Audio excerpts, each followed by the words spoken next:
pessoal, tudo bem? Estamos aqui com mais um episódio especial do Vozes da Estação e eu estou com dois convidados muito especiais, com o Tenente Coronel Pita e o Tenente Coronel Marins, não é? Que são diretor de comunicação da Polícia Militar da Bahia e coordenador de documentação e memória. Acertei tudo?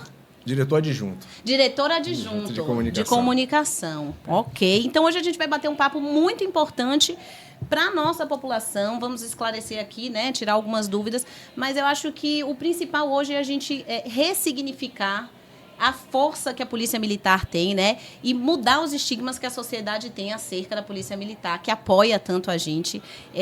A minha família tem uma conexão com a Polícia Militar, então eu tive um bisavô que foi da Polícia Militar, um tio também, avô.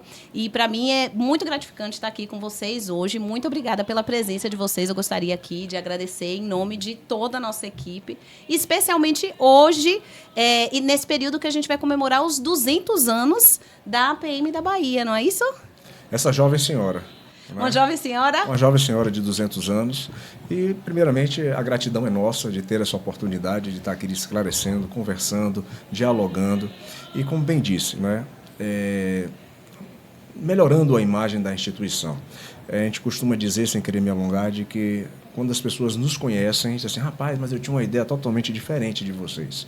E a gente agradece essa oportunidade porque é através da comunicação de um canal, através da Estação das Vozes, que a gente vai se comunicando e as pessoas nos conhecendo mais.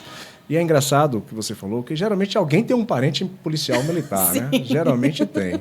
Né? Hoje aqui eu estou honrado com a presença do colega, Coronel Marins, que é uma pessoa que conhece muito bem a história da polícia, mas ele aí pode falar mais. Bom, então eu faço minhas palavras do Tenente Coronel Pita, é uma satisfação enorme estar nesse espaço e ter essa oportunidade de vincular seu público às ideias da Polícia Militar, em especial nesse período tão importante para nós, que é completar os 2 séculos de existência, que não é um acontecimento comum, não é? Então estamos em festa, acredito que a sociedade também tem muito a festejar, e no mais é falar sobre a PM. Estamos aqui para isso. Então, vamos lá. Eu quero começar com uma pergunta que talvez possa, assim, parecer boba, mas que me traz muita curiosidade, que é entender como funcionam as patentes dentro da corporação, né? A gente vê, na sociedade, a gente vai acompanhando alguns nomes, mas não entende exatamente quais são as funções, como é que a gente pode se referir. Vocês podiam me esclarecer, por favor, sobre... Bom, eu posso iniciar e, logicamente, o companheiro também, que tem um conhecimento muito mais abalizado do que eu a respeito disso, completar. A Polícia Militar ela tem 2 ciclos, que é de oficiais e praças. Não é? Os praças, ele compreendem o ciclo que vão iniciante, não é? Que é o recruta, o aluno soldado, na verdade, e vai até subtenente. Então, ele passa soldado, cabos, sargentos, subtenentes. E o outro ciclo, que são os oficiais. Então, aí se inicia com... esqueci aspirante, né? Também é do ciclo de praças. Após isso, eles iniciam os ciclos oficiais, que no nosso caso é primeiro-tenente, capitães, majores, tenente-coronéis, finalizando a carreira com coronel. Né? Então, são 2 ciclos que se completam. Exato. Aí nós temos essa escala hierárquica. São 2 formas também de ingresso na corporação. Nós temos o concurso para soldado, que compreende o ciclo de praças, e temos o concurso também para oficiais. Né? Esses concursos eles ocorrem de forma bastante divulgada. Nós estamos agora em trâmite em um que é para oficiais. Estamos com uma turma de soldados que foram apresentados. Nós tivemos até uma aula inaugural recentemente com mais de 1.800 novos integrantes da corporação que estão ingressando no período de formação, que é um período extremamente importante para a gente, de acompanhamento, monitoramento e principalmente forjando esse servidor que vai futuramente estar aí trabalhando em prol da sociedade. Em regra, é assim que funciona. Pautado nisso tudo, um conceito muito forte de disciplina, hierarquia, né, dentro das especificações que compreendem a nossa atividade e que compreende hoje as molas mestras, né, da instituição.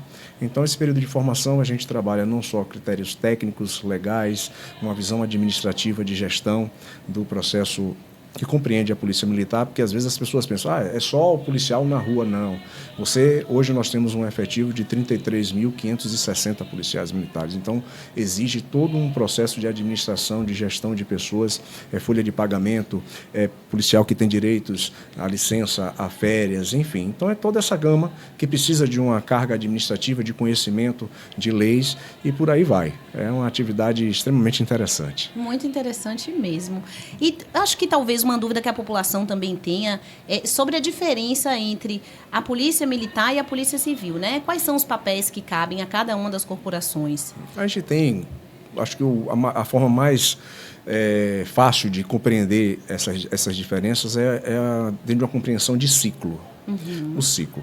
Essas instituições de proteção, de segurança, que compreende aí a Polícia Civil, em regra, né, dentro da estrutura da Secretaria de Segurança Pública, a Polícia Civil, o Departamento de Polícia Técnica, a Polícia Militar, o Corpo de Bombeiros, ela se estende a outra dimensão de poder, que aí entra o Ministério Público, o próprio Tribunal de Justiça. Então, toda essa estrutura, ela vem para que a lei seja cumprida. E a lei, ela começa a ter necessidade de ser cobrada a partir do momento que alguém transgride ela. Então, na ponta, ali no início desse ciclo, está a Polícia Militar através da sua concepção, do seu conceito de criação, que é policiamento ostensivo. É aquele policiamento visto, né? É por isso que nós utilizamos fardas e procuramos ser vistos pela população dentro de uma ação inicial preventiva e depois, se for o caso, repressiva. Então, o policial na rua é acionado ou detecta uma ação de ilegalidade, ele ali age.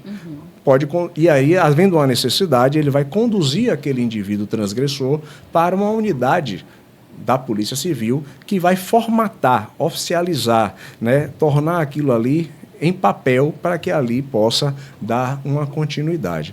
Pode ser que nesse processo, dessa formatação desse processo, haja a necessidade de uma prova pericial, né, de um exame de lesão de corpo de delito, de uma viatura ou de um veículo particular, de um projétil, de uma arma. Então entra aí o Departamento de Polícia Técnica. Formatado esse processo, ele é encaminhado para o Ministério Público. O Ministério Público vai observar, analisar esse processo e ele, como detentor da ação penal, ele promove, entrega isso aqui à Justiça. E, a partir dali, a Justiça vai fazer o julgamento. Em regra, é assim que funciona esse sistema. Outras instituições, né, se agregam a esse ciclo. A exemplo da Guarda Municipal, né, a Guarda Civil Municipal, a exemplo também da própria sociedade, porque segurança, em que pese ser dever do Estado, é responsabilidade de todos. Qualquer um cidadão pode interagir e intervir em situações que ele perceba, obviamente dentro de uma análise muito cuidadosa do seu poder de atuação diante de determinado contexto. Então, eu tenho condição de inibir uma ação delituosa, de risco a um terceiro, posso. Ele tem também responsabilidade sobre isso. Eu visualizei algo, eu devo acionar a polícia? Sim, é minha responsabilidade. A polícia tem um dever. Então, esse sistema, e grosseiramente, rapidamente, né, aligeradamente, funciona dessa forma. Cada instituição tem um papel. E cada um dá continuidade a esse ciclo, para que depois seja feita algo que todos nós ansiamos, que é a justiça. Né, que aquele que transgrediu pague pelo que fez. E para isso existe todo esse trânsito aí. E que traga também mais sensação de segurança para todos, não é? Exato.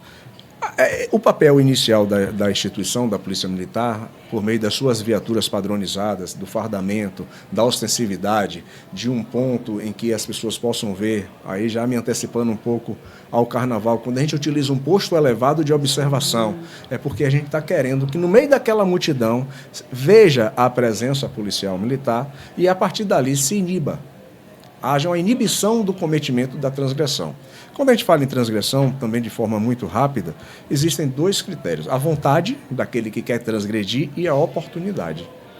Né? A vontade, a gente procura saneá-la através dos processos educacionais, através da família, através da inserção de valores, princípios na sociedade, do que é certo, do que é errado, do que eu posso, o que eu não posso. E se eu por um acaso transgredir, eu vou ter ali já a sensação de que algo vai me acontecer em contrapartida. Uma punição, né, um cerceamento de algum direito, enfim. Né? E a partir daí, a segunda, que é a oportunidade. A oportunidade é o seguinte: eu não tenho como agir aqui, porque eu estou sendo visto, eu estou sendo monitorado, existe uma câmera, existe uma viatura, existe um policial militar. O que a gente quer e anseia, enquanto sociedade em evolução, é de que cada vez essa vontade ela deixe de existir. Muito interessante. Por quê? Porque senão nós vamos precisar de um policial militar para cada cidadão. Eu, enquanto estiver na minha folga, vou me achar no direito de fazer e acontecer. Né? Pronto, mas eu não posso. Mas por quê? Não vou fazer porque tem um policial. Quer dizer, na minha folga eu tenho que ter marins para me fiscalizar. E não é assim que funciona. Eu estou falando dentro de um exemplo bastante simples. Então, é assim que funciona a regra. E, para isso, também que a gente procura potencializar essa ação ostensiva através de planejamento, de estudo, de estatística, principalmente, e hoje com um recurso fenomenal, que é a tecnologia. Então, há um investimento maciço do Estado na questão do reconhecimento facial. Hoje nós temos uma cidade, um Estado praticamente 100% monitorado. Então, a capacidade que nós temos de reconhecer, identificar e dar seguimento nesse ciclo de segurança através da captura daquele indivíduo que cometeu algo é muito grande. É muito grande. Então, observem, hoje nada passa desapercebido. Nada passa. Alguma contribuição? Não, diante dessa explicação, fica muito fácil entender como é que esse mecanismo funciona. O que eu posso acrescentar é essa necessidade de haver essa interação entre a sociedade civil e a polícia. Nós agimos diante de motivação. Lógico que o nosso papel é preventivo e, para isso, esse critério da ostensividade que ele citou aí é uma das nossas maiores marcas. Né? Mas, havendo a colaboração da sociedade, nós formaremos um time quase que imbatível, né? Que nós necessitamos desse complemento para poder atuar. Com certeza. E vocês falando assim, me veio... Eu ultimamente tenho lido um livro chamado Sapiens, né? E eu sou apaixonada por comunicação. Então, durante a leitura, né, o autor ele traz a importância da comunicação para a sociedade e para a estruturação de grupos grandes. Então, quanto maiores os grupos, melhor a gente precisa se comunicar. E tudo isso que vocês trouxeram são diferentes formas de estar comunicando, né? De forma prévia. Então, eu achei bastante interessante, porque eu acho que a população não enxerga dessa forma, não observa essas comunicações. Ela só chega a uma parte que é mais extrema e tem essa dificuldade de compreender, né? Mas eu observo o seguinte: nós, sempre que há algum policial militar que tem a oportunidade de se pronunciar à sociedade, eu percebo que nós temos essa preocupação de informar que nós necessitamos dessa parceria. Sem essa parceria, vai ser muito mais difícil o trabalho da corporação. E isso é uma comunicação, porque o crime também se comunica. Mas nós temos que estar sempre nos sobrepondo ao crime. Nós temos que estar sempre um passo à frente para que nós possamos realmente conter essas ondas de criminalidade que existem por aí. Então, isso é uma coisa que salta aos olhos e fundamental para o nosso trabalho. E hoje nós temos aí vários canais de comunicação que estão à disposição e devem ser utilizados dentro desse exercício de cidadania. Né? Então, nós temos o Disque Denúncia, nós temos as ouvidorias, nós temos o próprio 190, que é a ferramenta de emergência, de urgência mais pertinente diante de um determinado cenário, para que uma viatura chegue com mais rapidez a um determinado local. Mas isso, como o Marins falou, é importante o quê? A participação de todos, né? De que todo cidadão... É comum nós, ao atendermos uma ocorrência, numa rua, um porteiro, né? Há um assalto, um roubo, seja de um celular, de um veículo, e aí quando a viatura chega, o porteiro nos diz assim: rapaz, eu até desconfiei daquele rapaz. Ele estava com um comportamento aí bem diferente. Se ele tivesse nos acionado, né, nós teríamos ali a capacidade de interceptar, anular aquela ação dele apenas com, às vezes, uma abordagem policial. Aí se detecta uma arma, né? E até coíbe, inibe, até na própria passagem da viatura, ele diz: esse aqui não tenho mais a oportunidade.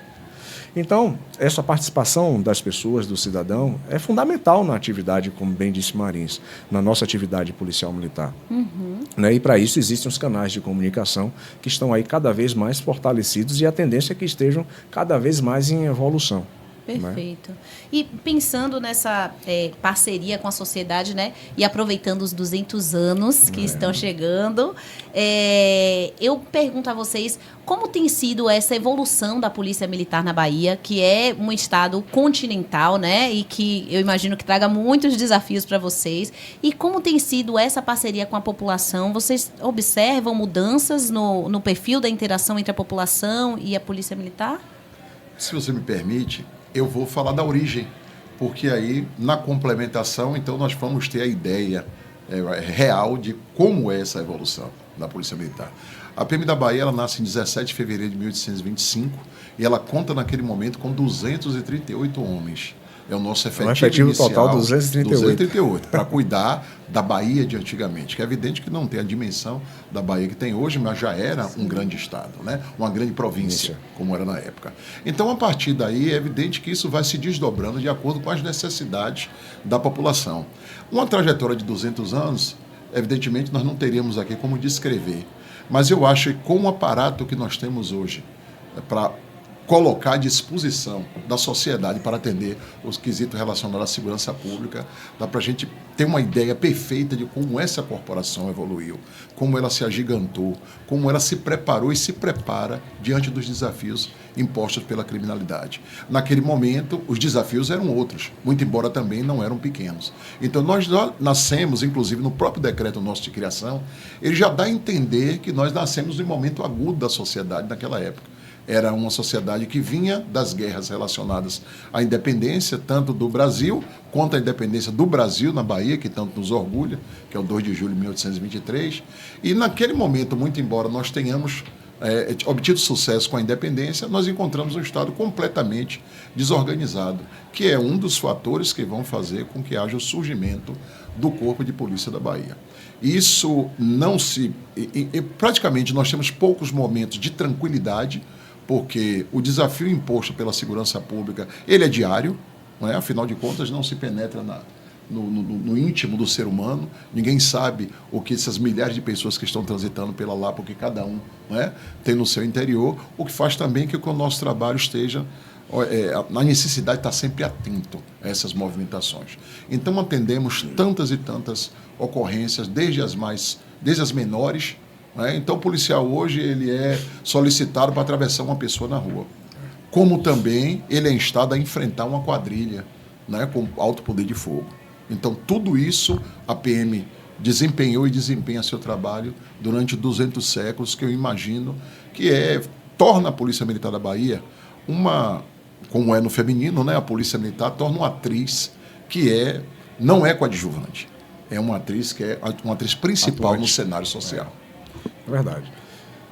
Diante desse cenário, dessa evolução histórica, eu tenho como algo que marca muito essa evolução a mudança de uma polícia voltada exclusivamente a um interesse de Estado no sentido histórico, de os anseios do Estado para uma polícia voltada aos anseios do cidadão.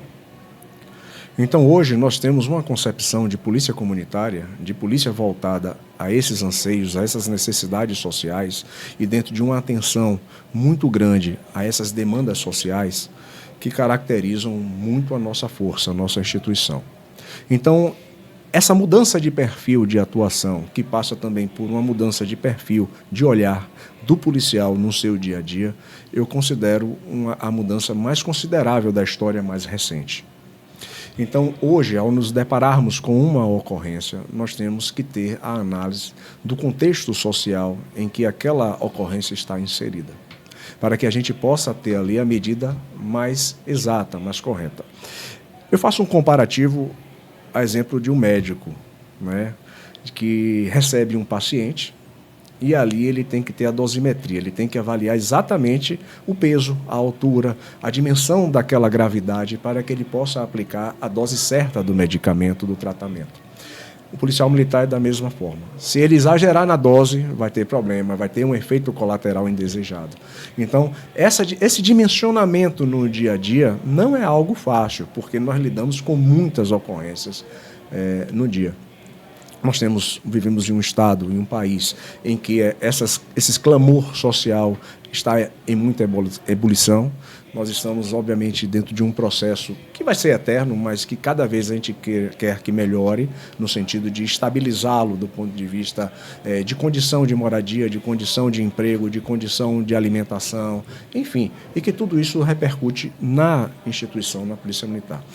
Polícia Militar é feita para exceção, não é para regra.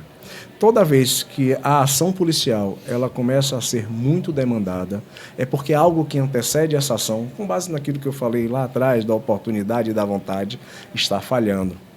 Então, a sociedade ela precisa ter essa reflexão, né? Por que polícia?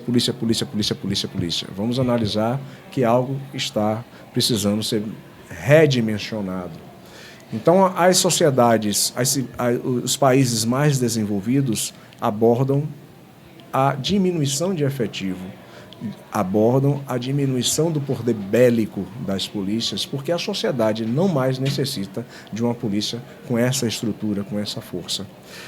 Eu acho que isso é uma reflexão que, enquanto baiano, enquanto soteropolitano, a gente precisa ter, para que a gente vá no caminho certo e não no caminho errado. Obviamente que a polícia ela está preparada. A polícia é o termômetro da sociedade, né?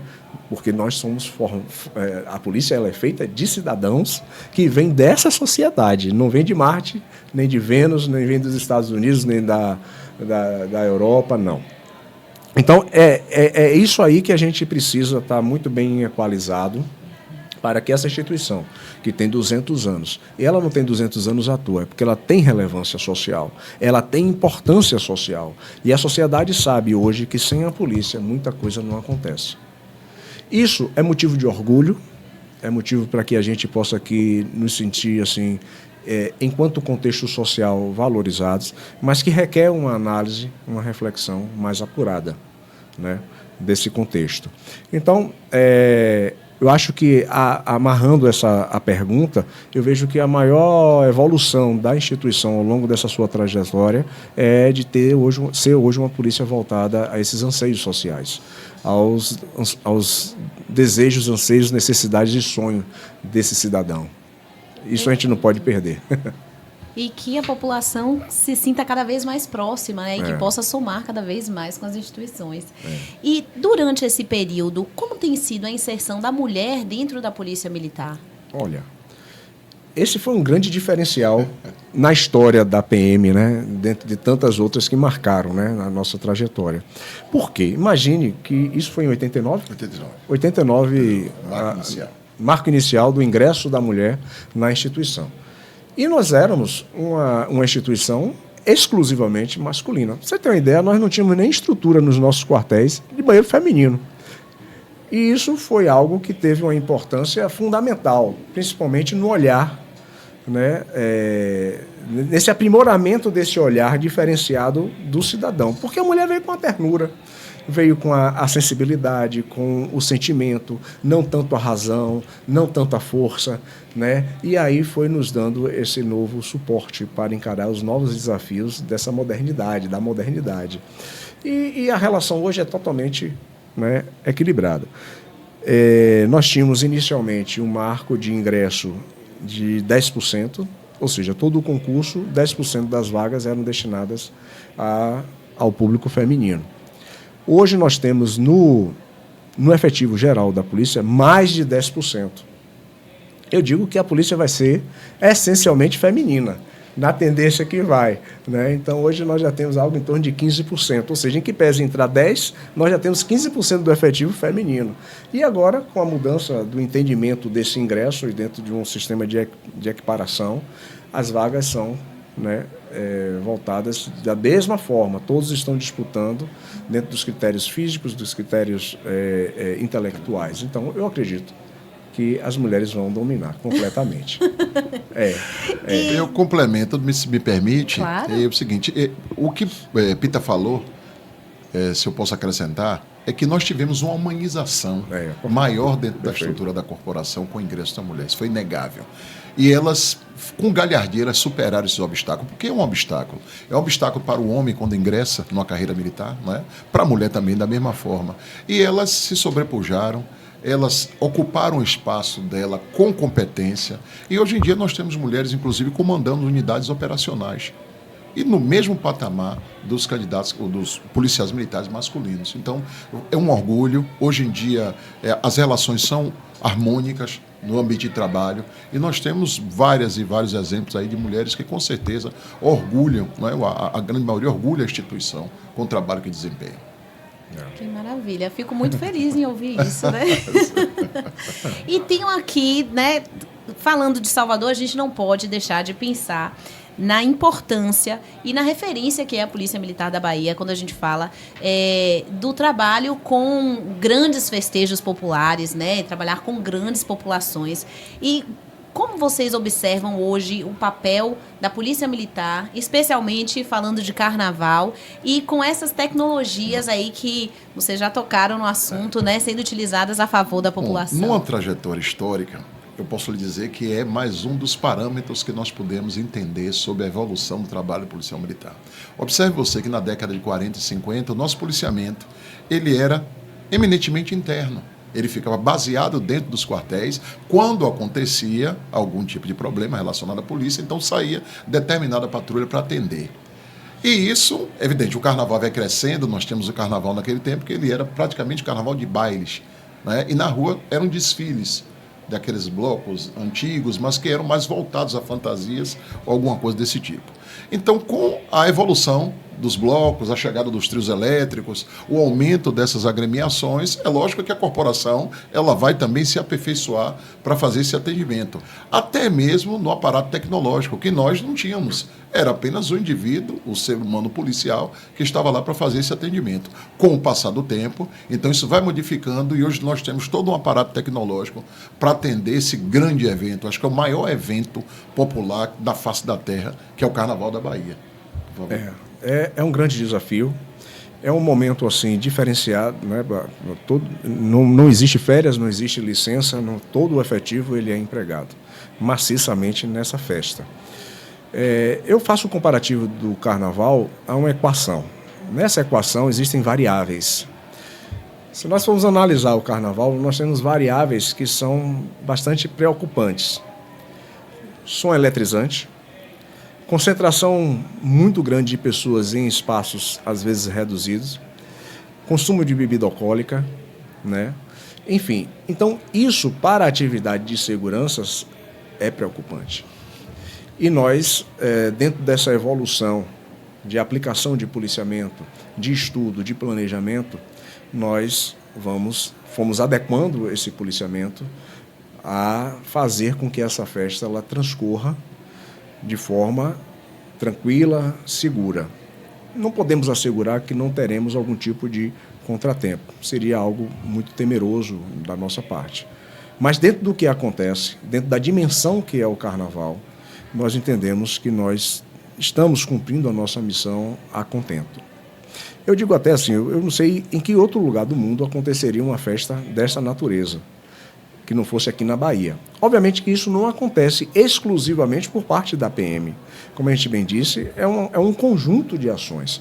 E eu digo e repito de que é o momento em que talvez o Estado ele tenha uma união de esforços em todas as suas dimensões, independente de contexto político. Porque existe responsabilização, organização e harmonia entre município, entre Estado, né, entre sociedade civil, para que isso ocorra de forma tranquila. Não há como negar a participação de artistas. Então, nós sabemos que em alguns trajetos do Carnaval, pelo estreitamento, ali não se pode tocar determinada música que tenha um ritmo mais forte, porque isso seria um potencial. E aí há essa sensibilização hoje dos artistas também naquele trecho em que nós temos, por base em estatística, que se toque músicas mais tranquilas. Então, esse é um pequeno exemplo. A criação de novos espaços, né, de novas tendências de carnaval, isso também vai fazendo a descompressão de determinados locais. É um conjunto de ações. A Polícia Militar, obviamente, hoje exporta esse know-how para outros estados e até outros países. Nós, durante o Carnaval, recebemos visitas de outras polícias para que aqui, como observadores, para que possam aqui fazer adequações às suas realidades. E assim é que funciona esse planejamento. Ele começa no último dia de Carnaval e finaliza agora, já com essas semanas que antecedem, né? Eu digo assim, que se não houvesse uma escala de Carnaval hoje, eu acho que o policial já ia automaticamente para o seu posto de serviço, porque já está tão massificado, né? E, obviamente, essa capacitação. Nós estamos aí com uma parceria muito forte com a Secretaria de Justiça e Direitos Humanos, no sentido de sensibilização do policial militar, no que diz respeito a todos esses aspectos sociais. Em uma determinada época, nós instituímos uma chamada ginástica laboral. Porque era importante que o policial militar, essa ginástica laboral, ela era ao som de músicas que estavam no Carnaval ali bombando. E essa era uma forma do policial militar entender como o folião dançava, para que não houvesse uma confusão entre uma dança, que às vezes tinha uma agitação maior, com um cenário de briga ou de rixa.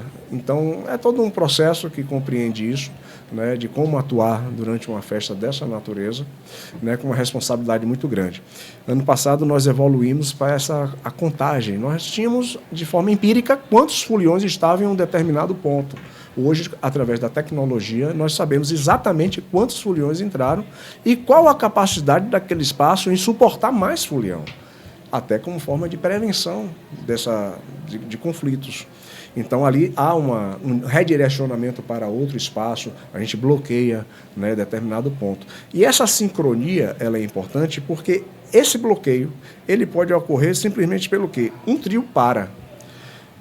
Bem, nós aqui que vivemos o Carnaval sabemos que o folião de um determinado bloco sabe o horário que aquele bloco vai sair. Quando aquele bloco, por um acaso, não saiu naquele horário, ele fica ali, naquele espaço, esperando o bloco sair.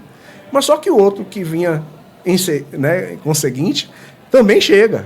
E o outro chega. Então, há ali um adensamento de pessoas. Então, é preciso que a gente tenha, inclusive, essa capacidade de bloquear, mas principalmente essa organização junto à prefeitura, no sentido de que aqueles blocos saiam nos seus horários para que a coisa flua normalmente.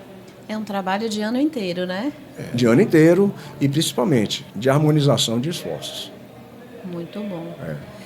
Eu tenho sentido, assim, ao longo do tempo, enquanto foliã, eu sou apaixonada por Carnaval, muito mais tranquilidade de ir. Eu vou muito mais despreocupada. A cada ano que passa, eu me sinto cada vez mais segura no Carnaval. E isso me deixa muito mais tranquila para curtir. E eu tenho observado essas novas ações e é algo que me traz uma sensação de segurança, realmente. Eu acho que, como eu disse, assim, é um conjunto. Eu acho que o folião também ele está muito mais consciente das características dessa festa.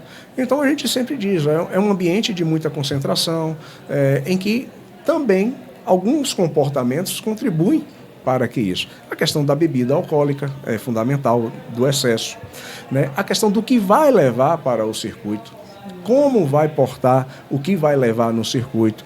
Então, são ambientes em que a gente precisa ter um determinado cuidado, principalmente com joias, aparelhos celulares, né? Porque tudo isso ali existe de alguma forma em que pese o monitoramento.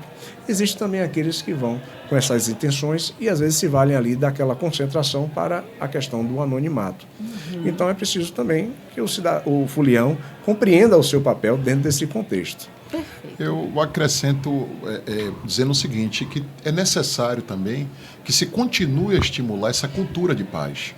O que Pita falou aqui é que existe um envolvimento de diferentes atores relacionados ao Carnaval, que com certeza contribui para que isso possa acontecer. Então nós tivemos números extremamente favoráveis, por exemplo, da Lavagem do Bonfim, no Rio Vermelho, e que com certeza essa continuidade ela vai culminar num Carnaval mais tranquilo, num Carnaval de paz, mas é preciso que todos colaborem. Então isso do próprio artista, ele saber o que é que ele deve executar em termos de música em determinados ambientes. Então o próprio folião, quando essa prevenção ele utiliza de não sair com determinados objetos que possam despertar a cobiça de pessoas que estão mal intencionadas. Então tudo isso aí vai fazer um quadro que com certeza vai desaguar em benefícios para todos, inclusive para o trabalho da polícia. É extremamente favorável. Com certeza. É isso aí. Venha na paz. É uma união de forças, né? Isso mesmo, eu digo assim, inevitavelmente, dentro de uma festa com essa natureza, alguém vai pisar no seu pé. Então, é exercício da tolerância, da alegria, né? E tá ali, tá todo mundo ali no... Que é o mesmo exemplo também que dentro dos quartéis, no período de carnaval, nós repassamos para os policiais militares. Em algum momento o indivíduo vai se chocar com a patrulha. Então, alguma coisa, você vai pegar um indivíduo ali que bebeu em excesso, aquele que está fazendo alguma necessidade fora do lugar, e você tem que desenvolver um determinado nível de tolerância sem que ultrapasse aquilo que a lei estabelece, porque vai ser para o bem comum. Bom, a gente está chegando agora ao finalzinho do nosso programa, mas eu gostaria de perguntar a vocês se, aproveitando os 200 anos que a gente não pode deixar de marcar e de parabenizar a PM da Bahia, se tem alguma história que vocês gostariam de compartilhar, alguma coisa que é importante da gente trazer para a população. História Quer dizer, além de tudo que a gente já conversou, que é tudo muito importante, né? Se tem algo a mais que a gente possa trazer, que eu não tenha perguntado. Na verdade, eu vou lhe responder esse questionamento de uma forma mais ampla. Nós temos 200 anos com 200 milhões de história para contar. Então, os nossos registros eles são diuturnos, abordando situações, fatos que a PM se envolveu. Então, o que eu convido aqui é aqui quem está nos assistindo, para que ele faça uma reflexão de 17 de fevereiro de 1825 até 17 de fevereiro de 2025, o quanto essa corporação se engajou, se empenhou na manutenção da segurança, da paz, da ordem social, com erros e acertos, até mesmo porque, como ele disse, o indivíduo, quando chega para a Polícia Militar, ele já tem determinada formação. Ele não aparece aqui na tenra-idade para que nós possamos educá-lo até lá. Então, nós damos a ele uma instrumentalização para que ele possa desempenhar o serviço dele. E fiscalizamos e acompanhamos. Mas se a sociedade ela puder pensar nesse dia a dia da PM, do policial militar que ela está vendo uniformizado, que está garantindo que ela faça a festa de aniversário, está garantindo que ela vá ao carnaval, está garantindo que ela possa se locomover à noite para se divertir, ou até mesmo para socorrer um parente ou qualquer coisa, nisso ela vai perceber a importância dessa corporação. Em percebendo a importância da corporação, eu tenho certeza que esse engajamento que nós acabamos de falar vai ficar mais fácil. Porque o cidadão vai perceber que ele tem que colocar a gotinha d'água dele no oceano para que a coisa transcorra na maior normalidade. E aí nós chegaremos com toda certeza o momento que o Brasil passa, o momento que os estados passam relativo à criminalidade, eu acredito que são estágios. Nós haveremos de superar, com toda certeza, mas é preciso essa conjugação de esforço. Com certeza. É isso. Depois de falar do historiador é complicado. Mas assim, a gente, às vezes eu tenho a oportunidade de estar no nosso museu, que fica ali no Quartel dos Aflitos. A gente convida o cidadão que tenha interesse em conhecer um pouco da nossa história, de nos visitar ali no Quartel dos Aflitos, que fica ali no centro, né? E às vezes folheando os registros históricos, a gente se depara assim com fatos que são muito interessantes. E o que eu digo é que a história da polícia se confunde com a história do Estado da Bahia, a partir de 1825, claro. E a gente vai vendo nesses registros de como sempre a instituição tem papel fundamental nesses registros históricos, desde os mais significativos até dos mais simples, às vezes de uma pequena discussão até dos mais relevantes. A Polícia Militar está ali. Eu digo sempre assim que a Polícia Militar é o Estado dentro do Estado, né? Para que o Estado funcione, não há como não ter essa força, né? da Polícia Militar para que as coisas aconteçam, seja nas escolas, seja nos hospitais, seja no dia a dia do cidadão. Então, é com muita honra que eu integro a instituição, entrei dentro de um sentimento muito forte. Às vezes as pessoas ficam pensando que isso é conversa furada, mas foi isso mesmo, é de um sentimento de servir, né? De estar ali dando um retorno à sociedade. E eu sou muito grato à instituição por tudo que ela fez por mim.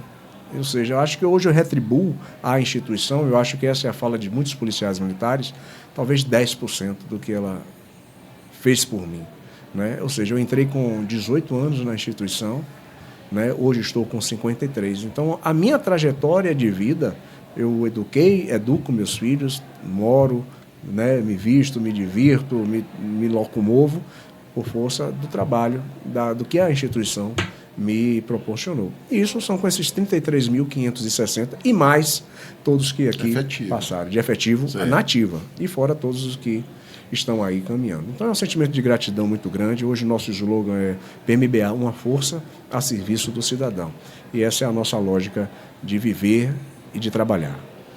Nelson, eu gostaria de deixar aqui meu agradecimento. Primeiro, meus parabéns para o Tenente Coronel Pita, Tenente Coronel Marins e a todos os outros componentes da corporação. Parabéns pelos 200 anos. Muito obrigada por tudo que vocês fazem, por nós, pela sociedade. Eu gostaria de agradecer em nome aqui de toda a nossa equipe e de todos os nossos ouvintes também, por todo o serviço que vocês prestam para nós, né? E por trazerem para a gente segurança, para a gente viver a nossa vida de forma tranquila e harmônica. E que vocês aí de casa possam somar também com a Polícia Militar, fazer o papel de vocês. Então, eu acho que é isso. A gente fica por aqui, não é? Obrigado. E fica aqui um convite para uma próxima oportunidade, se vocês desejarem, virem aqui novamente. Sendo convocados, estaremos aqui. Somos bons soldados. Né? Havendo determinação, estamos aqui. Eu também gostaria de deixar aqui um abraço a todos da Estação da Lapa, ao pessoal da equipe, do Vozes de Estação, a você, Vanessa, pela forma brilhante como conduziu, né? Com esse carinho, com essa atenção. Muito parabéns pela condução. E a Polícia Militar está à disposição. Eu gostaria, já que foi feito o agradecimento da equipe técnica, que eu renovo, mas eu gostaria de deixar aqui agradecimento, na verdade, uma convocação a 2 grupos. A sociedade civil celebre os 200 anos da sua instituição. E ao policial militar, aquele que a Polícia Militar deposita confiança em todos os dias para que ele vá até a rua, vá até as festas, vá até qualquer lugar que possa haver algum tipo de necessidade do policial militar. Parabéns, policial militar. 200 anos de existência que tem que ser celebrado por todos. Muito obrigado também. Muito obrigada.